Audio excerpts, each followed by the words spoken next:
Hello guys! Welcome back to my channel, Jeep Doctor, and today meron po tayong konting discussion about relays. So ang dami kong example ng relays dyan, and ipapaliwanag ko sa inyo mga purpose ng relays na yan, how to wire them up, and then yung positive thing na kayang ibigay sa atin ng paggamit ng relay. Guys, commonly ang mga relays natin na ginagamit natin sa mga high current electrical components ng ating sasakyan like headlight, fog lamp, radiator fans, busina, ginagamit rin natin yan sa busina. So main purpose niyan is para siya yung maging daluyan ng kuryente ng mga high current electrical component natin. Siya yung magiging switch, kasi kung gagamit tayo ng mga low quality switches and then thin gauges wires like for example 18 gauge or 16 gauge na wires sa mga malalakas na current na kuryente na current electrical component natin like headlights. So may possibility na yung switch na yun hindi tatagal kasi mas mabilis siyang magbo-burn, masusunog siya.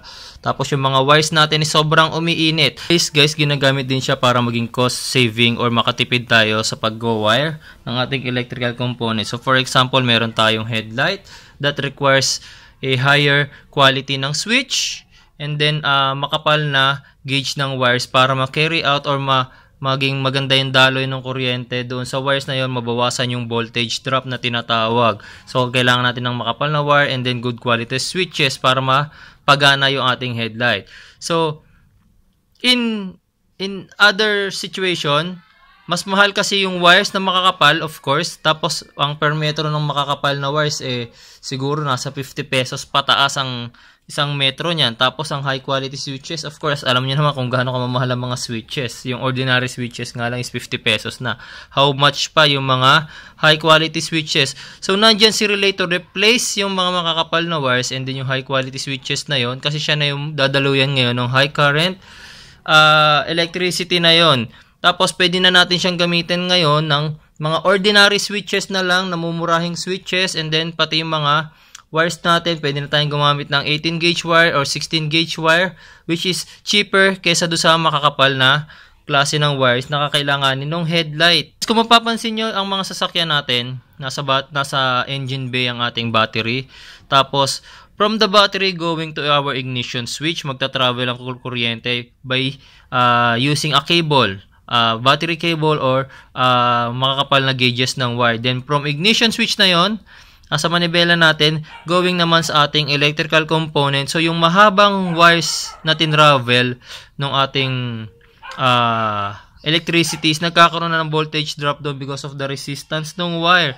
Tapos syempre minsan sa isang wires hindi pa naman iisang electrical component lang ang nakakabit doon. Kumbaga, lahat ng electrical component from the battery going to ignition system, ignition switch is doon na nakatap. Kaya nga kung mapapansin nyo, sa tabi ng ating battery, merong kulay itim na box doon, tapos doon nakalagay yung ating mga main fuses and then yung ating mga relays. Kasi from the battery, tapos katabi ka agad is yung ating relay boxes.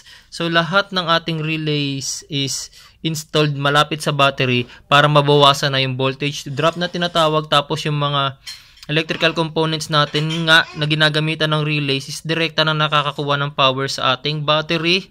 Sa pagwawire ng relay guys, simpleng-simple lang naman ang kinakailangan nyo malaman dyan. Unang-una ang kailangan nyo malaman dyan is yung kanyang mga triggers. So dito sa relay natin, tulad nito, meron tayong 5-pin relay dito. So meron din mga 4-pin relays dyan guys ha. Tsaka katulad nito ng micro relay, pero i-explain ko sa inyo kung paano siya maiintindihan. So ang unang-una natin kailangan malaman dyan is yung trigger. So ang trigger ng ating relays is yung number 85 at number 86 na terminal ng relay. So itong dalawang nasa gilid na to, yan ang ating trigger. And then itong nasa baba, number 30 terminal is the common or yung ating source ng power. And then yung 87, dalawang 87 yan, iba-iba ang relays. Minsan 87A ang nakalagay, tas 87, o kaya naman 87 and then 870 kapag makikita nyo sa mga socket, sa fuse socket. Relay socket, brother. Ma-energize ang ating relay. Ito, nag-dissect ako ng isang relay. Ito yung ating trigger, 85 and 86. Itong nakikita nyo na merong winding na to, ang tawag dyan is coil. And then, ito yung ating armature. Ayan, gumagalaw yan. Once na ma-energize ang ating number 85 and 86 terminal, magki-create ng magnet ang coil na to. Then hihilahin niya yung armature. Ayan. So, mapapansin niyo originally nakakonekta siya. Nakadikit pa itong armature natin. Dito sa unang terminal. Ito yung normally closed terminal na yan. Yan, normally closed yan.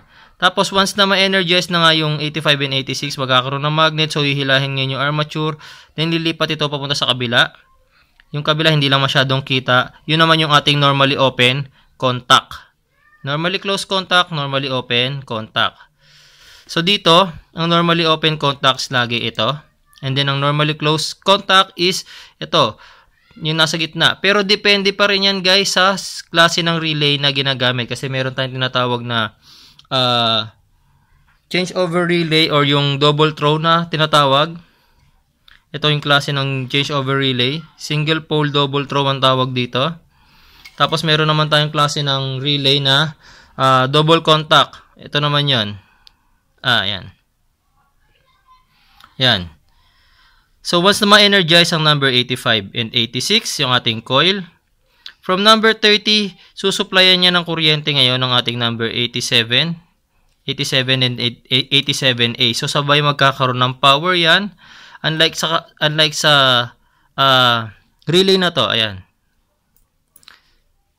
Ayan. So, medyo burado na yung aking diagram. Ito yung sample niya. Once na ma-energize yung ating coil, wala na kasi siya eh. From 87, matatransfer niya sa 87A yung ating power. Yan. So, kapag wala pang power dito, 86 and 85, from 30, connected yan sa 87, dito sa nasa gitna. So, once na ma-energize to, yung power from 30 is matatransfer na going to, or mako-connect na going to this terminal, 87A. Ayan. So, para mas maintindihan nyo, ipapakita ko sa inyo using yung battery. So, guys, ang kakailangan nilang ng relay to get energized is magkaroon ng power supply ang number 85 and number 86. So, depende pa rin sa klase ng relay. So, merong 12 volts tulad nyan. 12 volts relay. Ayan. Meron din namang 24 volts na relay. So, kung 12 volts, kadala syempre, sasakyan, kotse, motor, 12 volts lang. Pero yung mga truck, 24 volts ang ginagamit niyan. So, kailangan be specific din sa gagamitin yung relay. So, sa mga kotse, for example, 12 volts lang. So, 12 volts battery din naman to motorcycle battery natin. So, once nakabitan ko ng power supply, ang relay, wait lang. Ayan. So, ikakabit ko yung negative sa number 85. Then, yung positive sa number 86. So, pansinin nyo, gagalaw yung armature every time na didikit ko yung sa terminal. Ayan. Gumagalaw siya. Take note nga pala guys, may mga klase ng relay na pwede nyo pagbaliktarin ang polarity niya. So, kung makikita nyo ito, positive ang orange, negative ang black. So, number 86 terminal lang konekta ngayon yung aking orange wire. Tapos, kapag binaliktad ko yan, gagana pa rin yan. So, walang polarity ang relay na to. So, pwedeng gawin yon. Ayan. Gagana pa rin yan. Walang masisirang component dito sa ating relay. Hindi rin yung makaka-apekto sa ating electrical component. Kaso, may mga klase ng relay kasi guys na merong naka-install na diode sa loob. So, pagbasihan nyo lagi yung diagram. Yan. So, wala siya nakalagay na diode. Ayan yung diagram niya, wala siya naka-install na diode. Ito ang symbol ng diode. Ayan. So, kapag ganyang klase, may nakita kayo sa diagram na merong ganyang symbol, ang ibig sabihin meron siyang diode na naka-install. So, you need to follow yung installation process, dapat number 86 is positive, and then yung number 85 terminal naman is negative. So hindi siya pwede mapagbaliktad kasi masisira yung diode na naka-install doon sa relay. Yan. Since na-explain ko na sa inyo ang purpose ng number 85 and number 86 terminal, i-explain ko na sa inyo sa 30 and then yung 87 kasi sila na ngayon ang connected sa isa't isa. So ang ating 30 is ang common, and then yung ating 87 ang ating magiging output. So, kailanganin ko ng circuit para mas maintindihan ninyo ang ating discussion. So, using ang ating dalawang ilaw, and then yung ating relays, i-demo ko sa inyo ngayon guys kung paano natin i-wire ang ating electrical component. So, alam natin guys na kadalasan sa mga electrical component natin meron lang dalawang wires. Tulad nitong ilaw na to, dalawa lang ang wires niyan, isang positive at isang negative. Although may mga electrical component na meron tatlong wires katulad ng headlight natin kasi may high and low, tapos yung body ground niya. Yung radiator fan naman, meron siyang 4 na wires kasi yung unang first 2 positive and negative wires niya is para sa thermo switch kapag thermos temperature. Kapag uminit ang ating makina, gagana ang ating radiator fan. And then yung isa naman is yung para sa pag nag-engage tayo ng aircon. So every time na mag-engage yung ating clutch compressor, gagana rin yung ating radiator fan to help yung cooling system. Pero aside doon sa mga yon, may mga electrical component na tayo na dadalawa na lang ang wire, so mas madali na siyang i-wiring. So tulad nito, ilaw.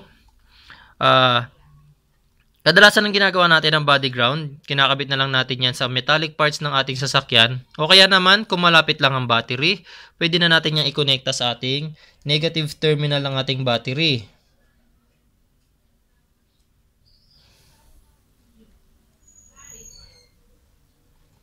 Ayan. Tapos, tulad ng ipiniliwanag ko kanina, ang relays natin, ang kailangan lang natin na ma-energize dyan is yung number 86 and number 85 terminal natin. So, kakabitan lang natin yan ng power. Tapos, yung ating 87, yung dalawang nasa gitna na yon, ayun, tsaka ito. Diyan naman natin ikakabit ngayon yung ating output. Papunta yan sa ating ilaw.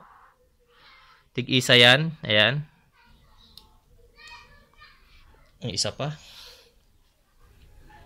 Ayan. Tapos, 30 na lang ang kulang natin. So, alam natin guys na yung ating ilaw, kinabitan na natin ng body ground, kinabitan na natin ng negative supply. So, iisa na lang ang kakailanganin nating kuryente, which is yung positive supply na lang natin, yung ating 12 volt supply. So, kakailanganin ko ng isa pang wire. Ayan. Wait lang.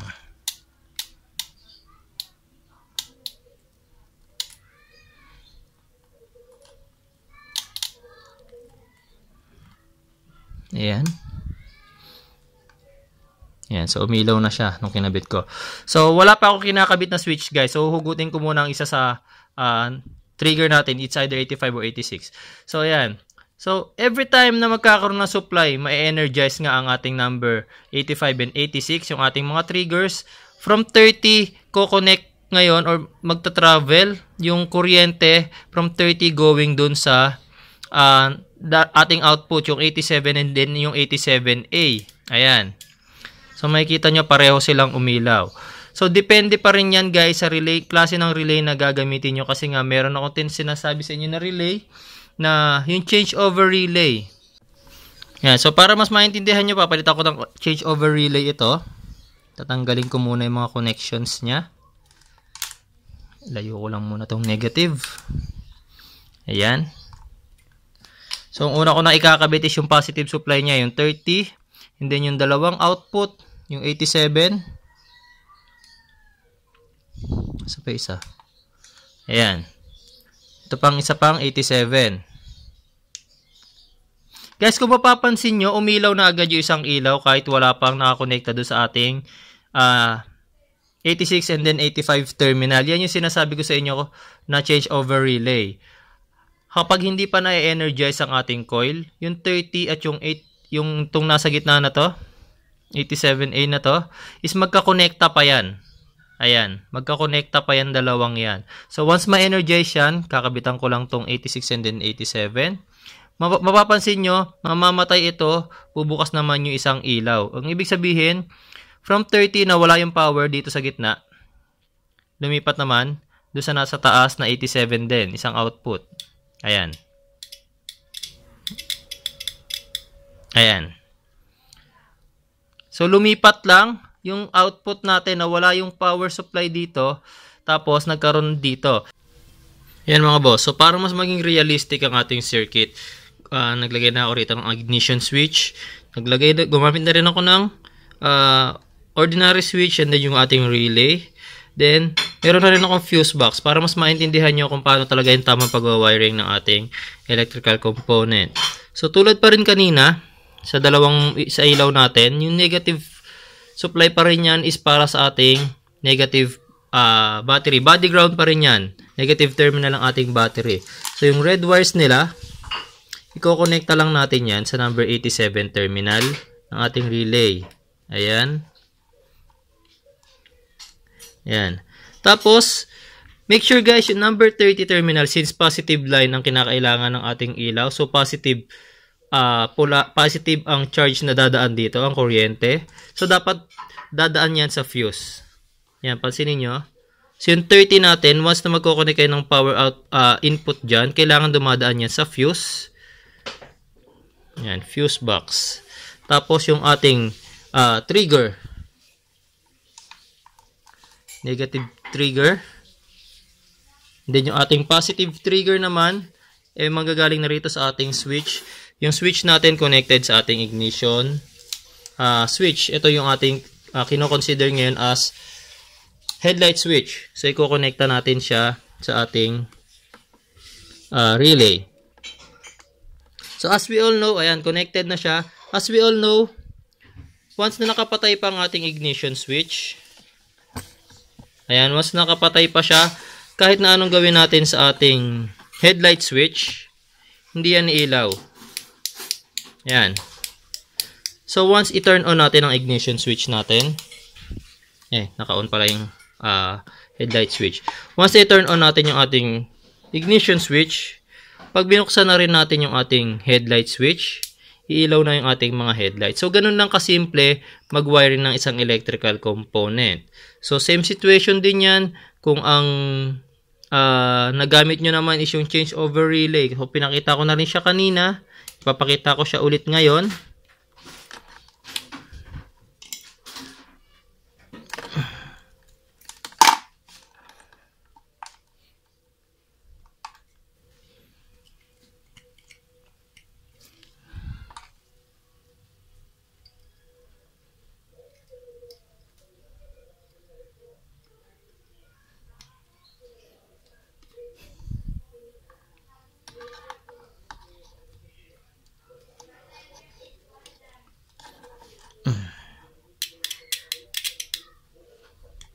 Ayan ang nangyayari guys. So, i-off ko muna yung ignition switch. So, tulad na sabi ko kanina, kapag mali kayo na nabiling relay, ang headlight ninyo gagana na kaagad yan kahit nakapatay pa yung ignition switch ninyo. So, kahit pag in-on nyo yan, same situation, nakailaw na din talaga yan eh. Ang mangyayari na lang dyan, once na i-on nyo, yung headlight switch naman, lilipat lang yung power dun sa kabila. Ayan. Kumbaga, hindi na namamatay yung headlight switch nyo kasi nga, direkta na silang nagkakaroon ng supply galing doon sa battery natin. Ayan. So, wala nang kinalaman ngayon yung magiging trigger natin. Ito. So, yung isang ilaw natin, kahit nakapatay pa yung ignition switch, ayan. Gumagana na. So, sa mga motorcycle, hindi ganyan na settings. Kasi ang stock settings pa ng motorcycle natin is sa stator pag kumukuha ng kuryente. Pero once mag-battery operated kayo ng ating ng headlight niyo, tapos gantong klase ng relay ang nagamit nyo, kahit nakapatay pa yung ignition switch, gagana na yung isang ilaw nyo. It's either yung high or yung low niyo is gagana na. Kaya be specific sa paggamit ng relay naman. So, ito naman guys yung mga common questions ng ilan nating mga taga-subaybay. So, tinatanong nila kung pwede ba ang 24 volts relay na gagana ba siya sa isang 12 volts na sasakyan. Actually guys, hindi.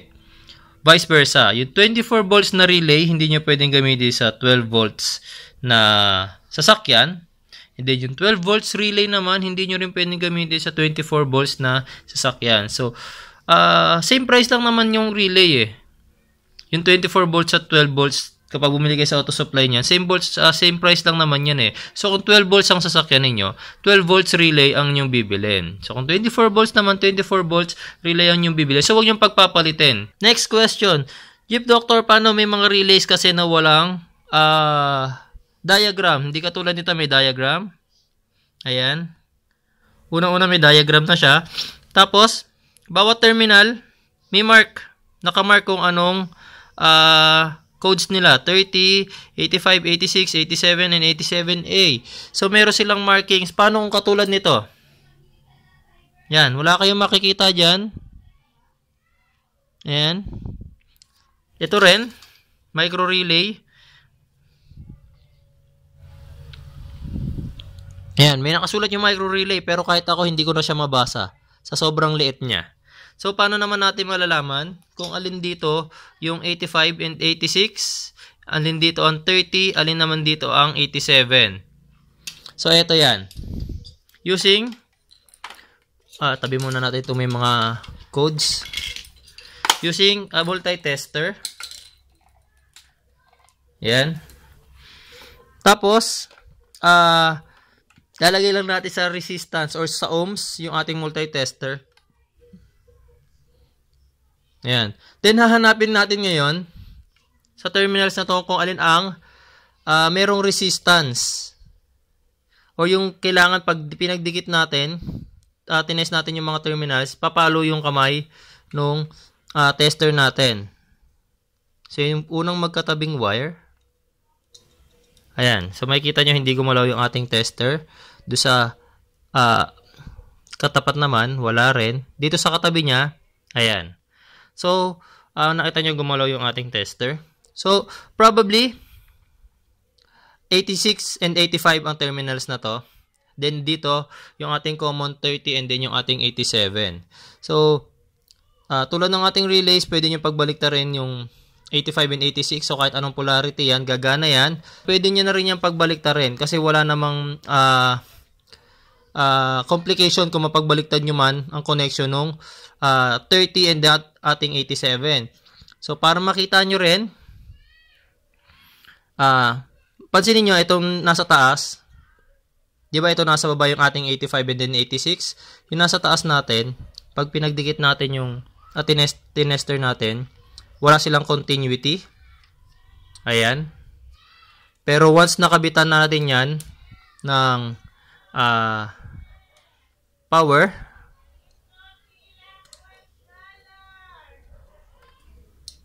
ayan. So, maririnig nyo pa lang, lumalagitik na. Tapos, pag tinester na natin yan, pansinin nyo ating, pag ginamitan na natin ng multi-tester, pansinin nyo yung ating reading. Magkakaroon na yan ng wait lang, tatanggal siya, pasaway siya.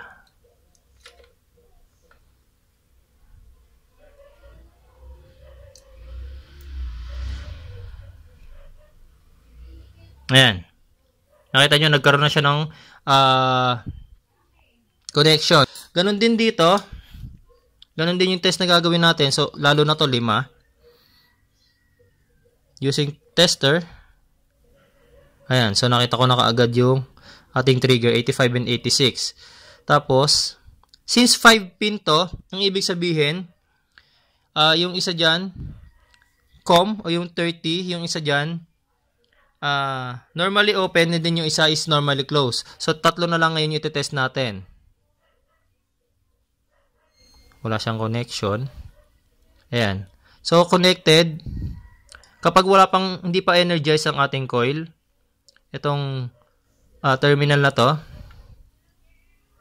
tsaka itong isa, magkakonekta pa. Ayan. So, once na i-energize din natin,